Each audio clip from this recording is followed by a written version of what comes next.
Hello, lifters, and welcome back to Raising the Bar. I have a very special guest with me today. He is a 83 kilogram world record holder, pioneer of power building, and an inspiration to lifters everywhere, Mr. Russel Orhii. How are you doing? I'm doing good. How about yourself? Doing very well, thank you.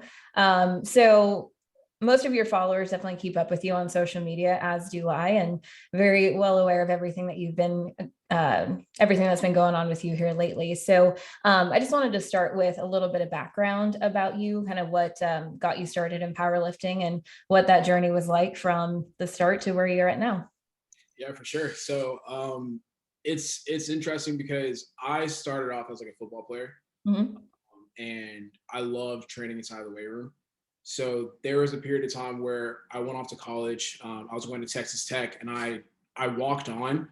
And at this point, I was kind of like sharpening my body inside the gym to get my body ready for football. And I fell in love with the gym, and it just kind of got to a point where like whenever I had to go to football practice, I just had no interest. Like, I just felt like I wanted to be in the gym instead of like running Actually and playing, yeah. actually playing. So I remember going to the coach. I'm like, hey, I think I'm going to quit football and just go lift weights. And it was funny because his face was just like, you're just going to go to the rec center and lift weights. I'm like, yeah, man, that's just kind of where my heart is at right now. So fast forward, I started lifting weights. I moved back home, and I had this friend tell me, he's like, hey, you ever think about doing powerlifting? And I'm like, what's that? He's like, you can just compete in bench, squat, and deadlift. And I was like, no way. So we looked up the numbers, and he's like, yeah, man, you'd be like classified as like an elite level lifter or something like that. And I was like, okay, cool, I'm gonna try that out. And I ended up joining the powerlifting team for my U of H. So they kind of like gave me like little baby programming and kind of pushed me into doing my first meet, and that's pretty much how I started powerlifting. And when was your first meet? I think it was the if it was like the end of 2016, if not the beginning of 2017. Gotcha. And when you did your first meet, like what was going through your head at the time? Were you super nervous? Did you feel comfortable? Did you So bump? it was, yeah, it was. I was nervous. I had butterflies, but at the same time, playing football, like you're used to competition, so like you understand the aspect of like, okay, today's game day. It's time to make all the training show up on the platform or on the field. So it was nerve wracking, but I think after that first squat, it just felt like I was training, and I was more so focused on like kind of putting on a show for my teammates because it was a lot of our first meets. And I just took it upon myself to be more so of a leader and show them like, hey guys, it's not as nerve wracking as it has to be. Yeah, absolutely. Did you compete in the 83 on your first meet as well? Yeah, I've been 83 since I started. Gotcha. So when you compete versus your off season, do you stay right around the same weight or do you put on weight during the off season? Definitely not. So I definitely put on weight during the off season. I think it's important to let your body kind of relax. I mean, for me myself, going down to that low of a weight class or getting my body weight that low, I have to be super lean, and that's gonna open up myself to more injuries. And then also it's gonna be harder to kind of make progress inside the gym. Yeah. So when you go through the cutting phase, do you typically like do it pretty slowly over the course of your meet prep or do you cut pretty quickly right at the end? I definitely take it slow. Definitely That's take it slow. honestly, that's the best way to do it. It always makes me nervous when people wait to the last minute to cut, and I'm like, you're setting yourself up for a failure there. Yeah, well, I'll be at the gym and I'm talking to people, and I don't know if anyone else listening can relate to this, but you're inside of the gym and you have people getting ready for meet, and it's like, I'm like, oh, so like, how's training going? Yeah, it's going good. I competed about 3 weeks and I'm about like 20 pounds over. I'm like, bro, 20 pounds over, man. Like you're gonna make your meet day so much more difficult than it has to Oh, be. absolutely. Absolutely. There's nothing worse than having to cut that much weight at the very end. It takes so much out of you. And, it just, it makes the weight on the platform feel so much heavier. For sure. Like I like Yeah, the concept and the saying of like stay ready so you don't have to get ready. exactly. Love that. That's definitely the athletic mindset there for sure. Yeah. So how has your strategy changed from like the very first powerlifting meet that you did as far as like your training, right? Like, so you're always evolving as an athlete and as a coach and everything. So how would you say your prep has changed from that very first one to your last handful of meets? Yeah, so it's really cool because when I first started, I feel like that was back in like 2016, 2017. The training philosophies were still being developed and they're constantly being developed. There's Right. things that coaches learn, and there's like research that comes out that changes everything. But back then I was operating off of percentages. So like regardless of how I felt, I'd have to come inside of the gym. And if it said 95% of 1 rep max, that's what I had to do. And I just remember it just being really, really difficult on certain sessions. And I just felt like I was just running into a brick wall constantly. And that was with one coach. And then obviously, as I started progressing and becoming more of an experienced lifter in regards to powerlifting, I started working with Joey Flex. So he handles pretty much all my programming at this point. But just looking at what we do is just taking care of fatigue, making sure that, if we're far out from a meet, we're going to be doing a lot of different variations. Maybe we normally wouldn't be doing if we were 4 weeks out and peaking for meet. But his programming is super straightforward. It allows me to kind of like pick and choose like the numbers that I have for the session, given how I feel.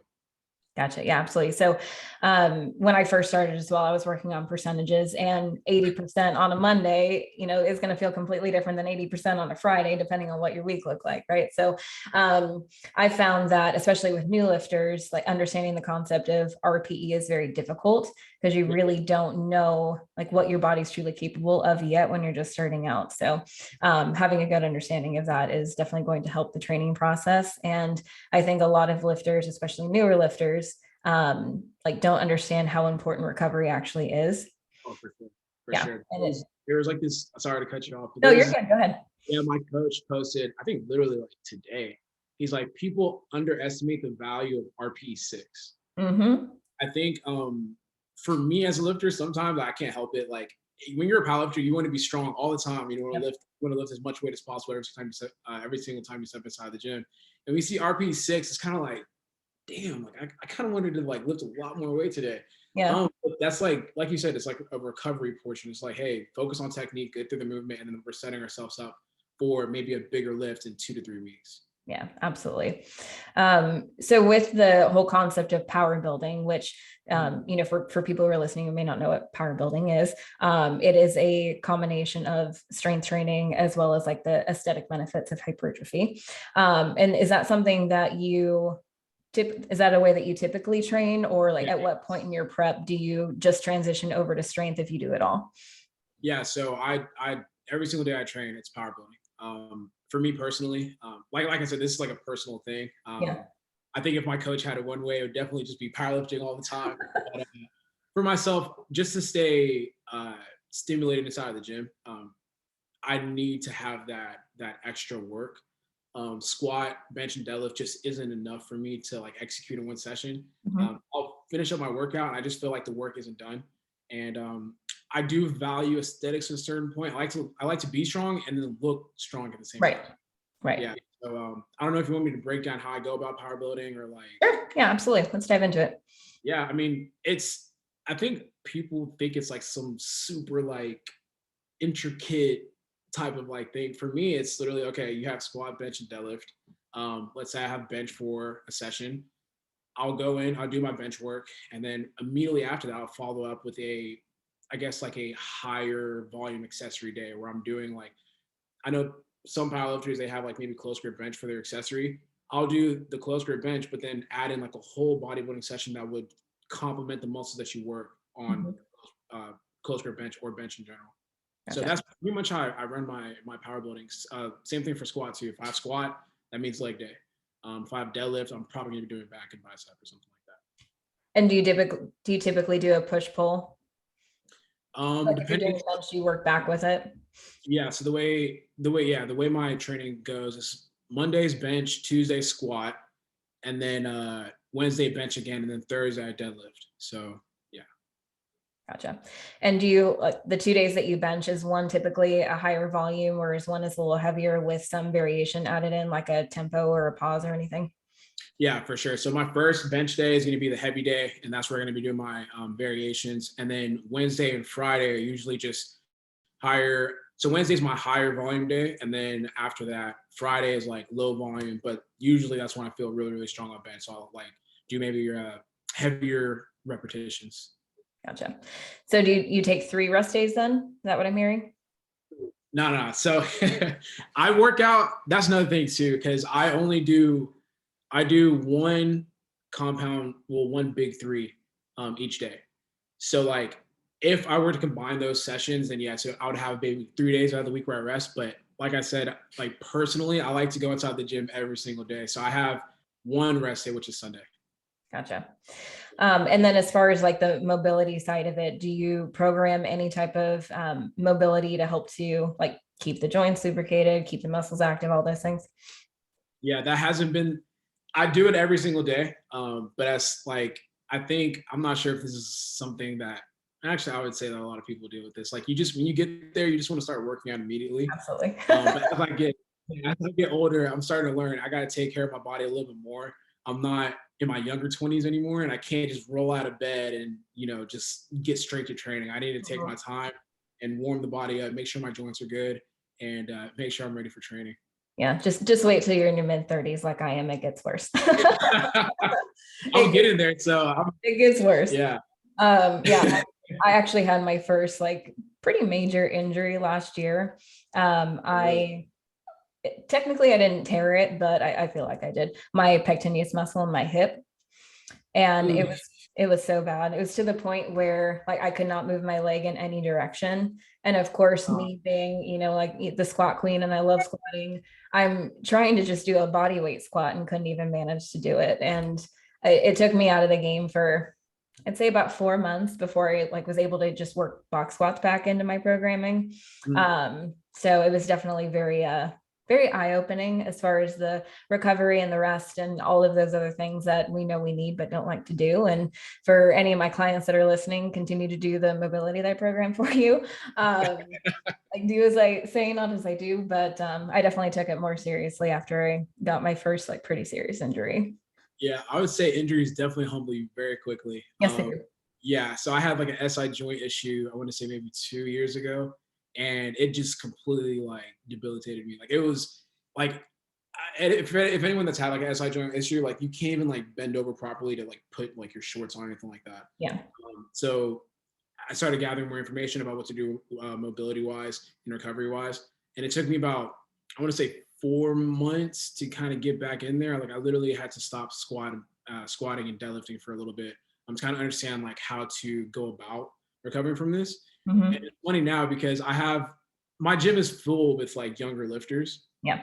And my camera guy, like I think he just turned 23. And he always makes jokes. He's like, man, you spent about like almost 20 minutes warming up. You ready to go? like when you get older, man, like trust me, you're gonna understand exactly what I'm going through. So absolutely, you have to, and then you have to cool down after and stretch after and do the post. I'm learning about the cool down portion too. I'm like, man, I'll leave the gym and I'm just like, man, it's just kind of achy. It kind of like really relax and decompress a little more. Absolutely. What type of supplements do you take to aid in recovery? So I'm sponsored by a supplement company, and they have like strong joints, and they have like the multivitamins I take, and then also the omega-3s. So those are pretty much my staples. Gotcha. And what else do you take as far as like pre-workout? And do you do like a pump in the middle of the workout, or what do you do? A lot of people ask me about this, and they're like, do you cycle off and on of pre-workout and like all that? I take pre-workout every day. It's like a weird thing of like, it's almost my ritual now. I feel like there's certain days where obviously I don't want to train. And I feel like when I have the pre-workout ritual, it's just kind of like letting my mind know a little bit. It's like, all right, like you took the pre-workout, you have no choice but to train now, because like you have the pre-workout running through your system now. So at least make do of it. Yeah, absolutely. It's like the setup for your squat. Like you set up the exact same way every single time. Your body knows exactly what's coming. It's the same thing with the pre-workout. I'm not a huge pre-workout person. I have a huge caffeine addiction, and I drink just stupid amounts of coffee. And so I don't feel like the pre-workout actually does anything for me. So I haven't taken it in years, but I don't really feel like I need it at this point. I'm the exact opposite. Like I don't drink caffeine outside of pre-workout. I don't like oh my gosh, no. I don't like I'm a very energetic person. Like I wake up and like I'm already at like 10. Gotcha. So coffee for me has never really been a thing. And I actually didn't used to be a pre-workout guy either. So I think once I started getting more immersed in the fitness industry and like, powerlifting and all that, that's when I started consuming pre-workout. Gotcha. Just because it's just what you do. It's just what you do, yeah. And then I started feeling like the beta alanine itch, and Yeah, I'm the like, itches. oh, Yeah. I see what you guys are talking about. Yeah. Yeah, absolutely. So you had mentioned before, like there's days where you just don't feel like working out. I think that there's a big misconception out there that, people who like coaches and athletes, like we just live to work out all the time. But like in reality, there's days where you just don't want to do it.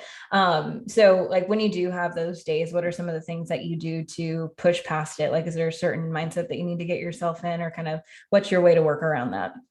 Yeah, I think this is like the only people that will know what I do are the people that like are consistently around me inside of the gym. Mhm. So I get into this zone where I talk. I become like a talker, and I compete. So I have competitors, and there's people that are in my same weight class. So like I'll literally verbally like talk trash Right. to myself, and then also to them too, because I'm just like I'll kind of say like, oh, like you're supposed to be this good lifter, but over here you're complaining about like having to train, and I'll verbalize that. But that's more so just for me. It's not like trying to down any of my Yeah. competitors. Literally Honestly, just that's like a lifter's love language right there. yeah. So it's like it's literally just me talking to get myself going. And then I'm having like a mental warfare in terms of just like understanding like the position that I'm in, being thankful that my body can even move, and Yeah. then understanding that like, okay, not everyone has the opportunity to do what you're doing right now. Just stay the course. This day might suck, but just be thankful for what you have. Yeah, absolutely. I couldn't agree more. Yeah, I think everyone has those days where training just doesn't seem like it's something that you want to do. You have, life that's happening and all these other things, and it can just be just one other task to like check off the to-do list sometimes. But so when you are like going into a really heavy lift, like I saw that you just hit your biggest squat ever here recently, correct? Yeah. 755? Yeah. Is So that correct? Awesome. yeah. So like what is your mindset like as you're walking up to either the platform or the bar, wherever you're at, and you're going to attempt something that you've never attempted before? Like what's going through your head? Yeah. So it's I think for me it's I'm thinking about achieving greatness within myself. Mhm. So like I think this could apply to anyone. Like whenever you're doing something you haven't done before, there's like an excitement to it. There's an excitement and a nervous Right. component to it. Absolutely. And I think a lot of lifters get scared of that nervous feeling. So it's interesting because I don't think a lot of people talk about this. I wait for me to feel that like feeling of not being able to feel your feet or like your fingers. Cause that's when I know I'm like, oh, I'm stimulated. Like this is adrenaline right now. Like I'm Right. super nervous. Like I'm ready to go. So like whenever it hits, no matter what I'm doing, I'm like, oh shit, it's time to go right now. Sorry, I don't know if I can curse No, on you're good. here. So I'm thinking, I'm like, oh wow, I'm going right now. Whether my mind mentally is ready or not, I'm just like, okay, my body is telling me, yo, it's ready to do this. So yeah, I don't think about failing either. I think about things I'm going to do once I make the lift, because that helps me kind of like manifest me completing the lift. So I think about things like, oh, smile after you finish, like finish the squat. Think about what caption you're going to make whenever you post a video, or Yeah. just what am I going to eat when I get back home for celebrate and all that kind of stuff. So it's Gotcha. like, well, you can't miss the lift now because you're not going to be able to do any of that. Absolutely. Yeah, Yeah. it makes me just super energized to hit that lift. Yeah. But I would say the biggest thing is like understanding like when I'm feeling that nervous feeling and my body's telling me to go, and that's when I kind of snap into action and go for Yeah, absolutely. What did you eat after you hit that squat? it. there's this place called Lotus Seafood, and it's like Cajun seafood. It's amazing. Like they have like crawfish. They put it like in this box. It's like rice, shrimp, sausages, like egg. Oh man, it's really good. It's really, really good. Just like a bowl of everything. Yeah, it's a bowl of everything. There you go. Can't go wrong with that. So now that you just recently hit your big PR, which surprisingly wasn't at a meet, was it? It was just in your gym? Yeah, just in the gym. Gotcha. So for the meet that you have coming up, and you don't necessarily need to talk about specific numbers because I know lifters like to keep that under wraps, but I never understand. I talk about it. okay, then we'll talk about it. Yeah. So you just hit the 755. Like, what do you have in mind for this meet that you have coming up? So one of the things that I try to make sure I understand, or one of the things I understand very, very clearly whenever I go into a meet, is that meet day is completely different from training. Like, your body is going to be as strong as it's going to be, but at the same time, things happen on the platform that you just can't really control. I do understand, like, this isn't a local meet. Like, I'm flying out to Vegas for this meet. I'm not going to be able to have like the homies around me gassing me up for the lift and all that kind of stuff. So I try to adjust my expectations whenever I go into meet. I take my gym's best and kind of like take it down just a little bit, just because I understand that's probably not going to happen on the platform. But in regards to the meet, the theme that I'm going with in my head is that I want to make this legendary for myself. Like, I want to kind of hit a number that I didn't think was possible at a certain extent. Gotcha. Yeah. So it's just like shocking myself in terms of what I'm going to do on the platform. Gotcha. So do you think that 755 is going to show up again? Nah, I don't think so. No? I don't think so, because so I'm realistic. I'm realistic at the same time. So that was on pound plates. And if we're discussing like the dynamic of lifting on pound plates for myself, I know a lot of lifters actually don't like lifting on pound plates. On squat, I like it because the bar bends. And I know a lot of people don't like that, but for me, I get a lot more out of the bar bending on squat because I'm able to shoot out of the hole. Right. And I could give you a little bit more momentum coming up. Yeah. Exactly. So when I get that, when the bar is whippy like that, I like to push out of the hole. And for me, like, the control aspect is easy. Like, I'm very good with my core and keeping tight.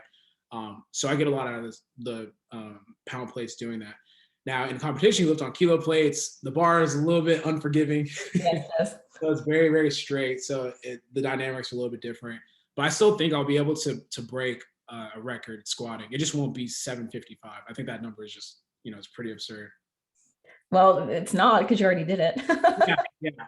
But doing it in a competition format, I mean, I would give myself maybe like a 722, 733 top end, I think, if everything goes correctly. Gotcha. And how much did you weigh when you hit that 755? You weren't at 83. I'm guessing. I was probably like, oh, we found the number he doesn't want to talk about. Yeah. He's like, before we got on the podcast, like, is there anything you don't want to talk about? I'm like, no, I'm an open book. I was 200 pounds when I hit that, for sure. Gotcha. Okay. Gotcha. So working with a little extra weight then. Yeah, a little extra weight. So I'd have to be 20 pounds down just about. Yeah, that definitely makes a huge difference. So Huge.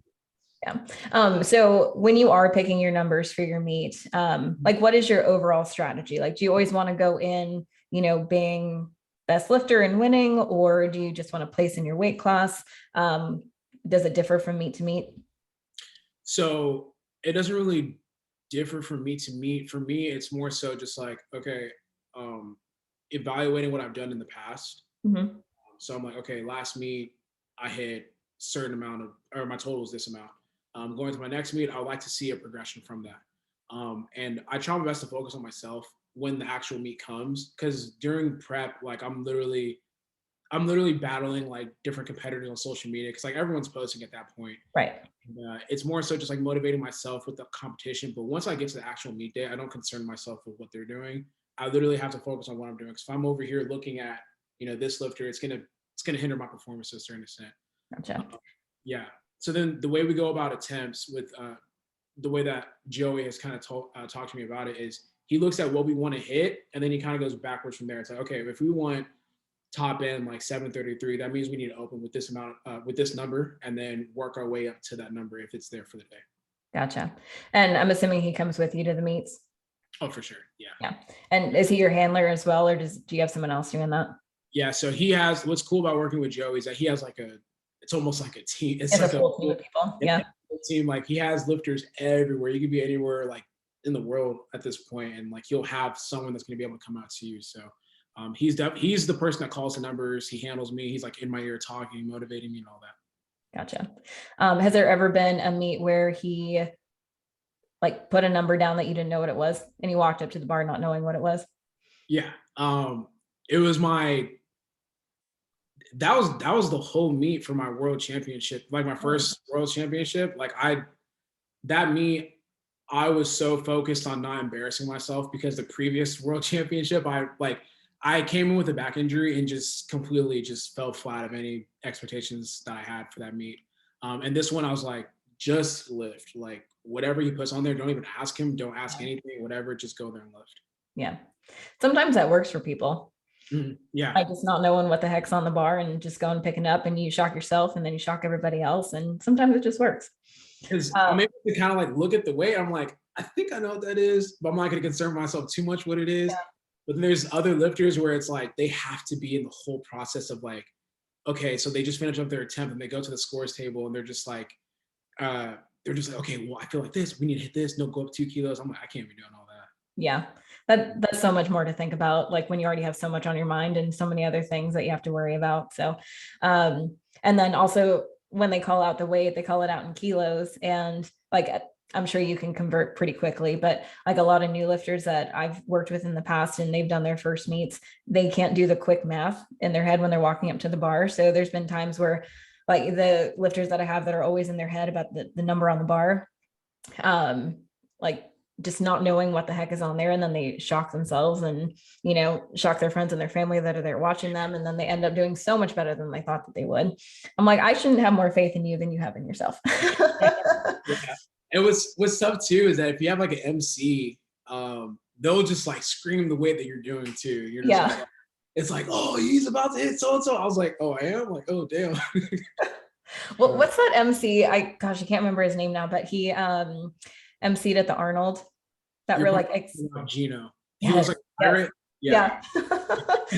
He's hilarious. Have you ever done a meet that he's MC'd before? For sure. So I do the only meets that I do at this point now are Raw Nationals. And then maybe I'll probably start, because I'm strictly USAPL now. Right. So yeah, I do Raw Nationals, and I think he's the MC for every single Raw Nationals at this point. So, I think he is too. Yeah. What made you decide to just stick with USAPL? Just, it's honestly business. So with the IPF, it's just like a new route, and I feel as though like with the stuff that I do now, like with the Get Better Today brand and like stuff that I want to do in the future, I feel as though my ceiling has been hit with the IPF, like my growth and like business and all that kind of stuff. I would like to kind of see what the new ceiling would be under a different umbrella, because they have a lot more freedom in regards to like what you want to do equipment wise. So I was like, this is definitely an opportunity to kind of grow the brand. Gotcha. Makes sense. So speaking of different businesses that you run, with your gym, which is outside of Houston, correct? Yeah. Yeah. Corrupt Strength. So what was your vision for that gym? Like when you first started, like what did you have in mind for it? Yeah. So it was more so like the conception of the gym was just to create a nicer facility for powerlifters to come train at. I'm not sure what other powerlifters deal with, but whenever you go to a specific powerlifting gym, it's not the greatest. A little grungy. Yeah, it's a little grungy. It's a little, I think grungy is the best way to explain it without being rude. Yeah. I just feel as though I felt as though I wanted to give the powerlifting community something nicer, like, you know, a good setup, a gym where like everyone can kind of come and train and understand like, okay, like this is what we should, I guess, like strive for in terms of like what we uphold in the community. Like there shouldn't be the expectation of just going to a gym and saying, okay, this gym is probably not going to be well ran. This gym probably isn't going to be clean. This gym probably isn't going to have like the greatest community inside of it. Right. So I wanted to kind of break those stereotypes. Awesome. The gym is beautiful. It's absolutely beautiful. I'm going to be going to the Fit Expo in Houston in June or July, summertime sometime. So I definitely want to come and check out your gym for sure. It's going to be hot. I'm sure it will. Do you have AC in there? No. Oh gosh. It's going to be hot, man. Man. Yeah, you're going to have to, that's another component to it too. It's like, inside of the gym, it is hot. Yeah. Especially in Houston. Especially what? It's inside of Houston, because like the weather here during the summertime is just unforgiving. Yeah, I've been to most of the major cities in Texas multiple times, and I've had the pleasure of going in the summertime, and it's definitely something. So originally I'm from San Francisco, so I was completely unfamiliar with humidity. And then I moved to the South about 5 years ago. I live in Nashville, and like my first summer here, I was like, what fresh hell did I move to? But like over the years, I've kind of gotten more accustomed to it, so it's not quite as bad. But definitely being in a like garage style gym with no AC trying to lift is going to be a whole nother story. So Yeah, it's gonna be yeah, different. I'll keep you posted. You'll have to show me the ropes on how to do it without passing out. So with your gym, are you like very involved with the like day-to-day operations, or do you have a whole team that works for you that takes care of all that? Yeah, so thankfully, like so I have a gym manager. Her name is Gia. She is awesome. She's amazing. She's like one of those people that's like, I feel like she owns the gym. Like Yeah. I'm just a member there. I go there and I train, and she takes care of the day to days. And I seriously come in as a lifter and lift in my own gym, and she takes care of everything else. So she makes me aware of what's going on. But in terms of like the nitty gritty details, she literally takes care of all of that. Yeah. And there's a lot more that goes into running a gym than what people would think. Oh, for sure. I did it for years, and it takes a very special person to do that. That's for Yeah. sure. Yeah, So and it's cool because we have a system set up now because we have, I think, like maybe 7 to 8 employees. And it's just from what I understand, it's like clockwork. I'm sure like she deals with stuff on a daily basis, but yeah, we have a really good community inside there, and like the workers are pretty happy. So everyone, the culture in there is pretty good. that's awesome. So if you go back to like when you first decided that you wanted to open the gym and like going through that whole process, are there things that you would have done differently throughout that process, or like if you could go back and change something, would you? Um, I think now when you like before when I built the gym, I'm the least handy person like in the world. If you give me like, I'm trying to think, if you give me something simple to set up with the instructions, I can't do it. Like I just can't. Like I don't know what it is about me, but I just cannot do it. You have, Um, like, six, nuts and bolts and stuff left over, and you're like, I don't know where this goes. yeah, I'll look at them like I'm not sure where this is supposed to go, but it's not there. Yeah. So Let's yeah, hope that rack doesn't fall apart. yeah. I mean, like it was a decent amount of money because there's things I just didn't know, Right. and I would just outsource that to someone, and then like you start to learn like, okay, when you outsource something to someone, they're gonna charge you like It's going to get more expensive. that's more expensive. So I'm just kind of understanding now, like, okay, like no, the cost of doing this is a lot cheaper. Like, so I think the biggest thing would just be minimizing costs as much as possible. I think that's like the biggest thing that I learned. But other than that, I'm blessed to say that like it turned out kind of how I wanted to turn out. Well, that's awesome. Awesome.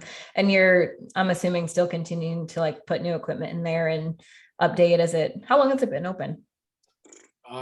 Maybe like it's not even a year yet. It's been like 7, 8 months. Yeah, that's what I didn't think it'd been open that long. Do you have a vision for it moving forward, like what you want it to grow into? Yeah, I mean, we still want to keep it one location. I know a lot of people ask to open up in different locations instead of the third. We just want to make it a destination gym. It's like, hey, if you're in the Houston area, you have to check out our gym. If anything, the only goal that we have going forward is just to maybe expand, get a bigger space. I think that we missed out on the bodybuilding community because there's a lot of people that just like training in the facility because it looks so cool. Right. We literally have TikTokers. Like it's funny because that's part of the business model. But we have people from TikTok that'll come in. They're like, oh, we saw this on TikTok and it looked amazing. And we lived kind of close, so we just wanted to come check it out. And we want to accommodate those people that do come check it out. So we just want to expand like the bodybuilding portion of the gym. But so far, I've just really enjoyed having the powerlifting community and just being able to like have people come in and create like relationships because our lifters and our members and our crew members literally all hang out outside of the gym. That's awesome. That's awesome. It's like a little family away from your family. Like family. Yeah. That's awesome. So you have mostly power lifters that train there. What are you going to be doing differently to attract more of the bodybuilding community? Yeah, so that would it sounds funny, but literally social media, TikTok, Instagram, just becoming like I guess like a destination gym, but then also obviously like adding bodybuilding equipment. We have bodybuilders that come through and they're such experienced lifters that if you just give them like dumbbells, a barbell and plates, they'll be able to get a good workout in. But at the same time too, you do have those intermediate to beginner level, I guess like fitness bodybuilders or however you want to kind of call them. Lifestyle. Yeah, lifestyle, exactly. Yeah. Lifestyle lifters that they just, hey, we're not trying to think too much. We literally just want some machines and be able to train in a cool gym. So that's, I think just adding more machines will help out with that. Gotcha. Have you been approached with franchise opportunities yet? Not me. I don't think so. I don't check my, I don't check my DMs too often. Gotcha. Yeah. Gotcha. Well, I really appreciate everything that you've offered today. And I know that so many people are going to get so much value out of this. Before we start to take this to an end, what advice would you give to powerlifters who are trying to get to that elite level? I was thinking about this too. Oddly that you asked that question. Just stay the course. Like I think a lot of lifters, they feel so on the days where you don't feel like training, make it a point to get inside the gym. Because believe it or not, there are people that don't feel like training and just skip out on a whole session or skip out on a whole week or Mhm. allow life to happen to them. Life is going to happen regardless, but just like be able to answer the bell when it does. Don't let that be an excuse. So for me, the biggest thing that I can say that has helped me a lot is just being consistent inside the gym. I don't think that I would be where I'm at right now if I wasn't able to make it a point to make it to the gym no matter what I had going on.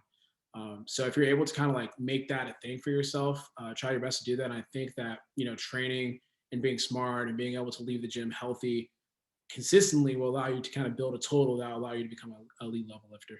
Absolutely. Consistency is key with anything that you're trying to get better at, whether it's lifting or anything else. So absolutely. Well, Russell, I really appreciate your time today. And I'm going to be posting this on YouTube, Instagram, Facebook, Spotify, all of it. So make sure to check that out. And I'll be tagging all of Russ's social media accounts on this as well. But thank you so much, Russ. I really appreciate your time. Yeah, no problem. Thank you so much for having me. Yep. Have a good one.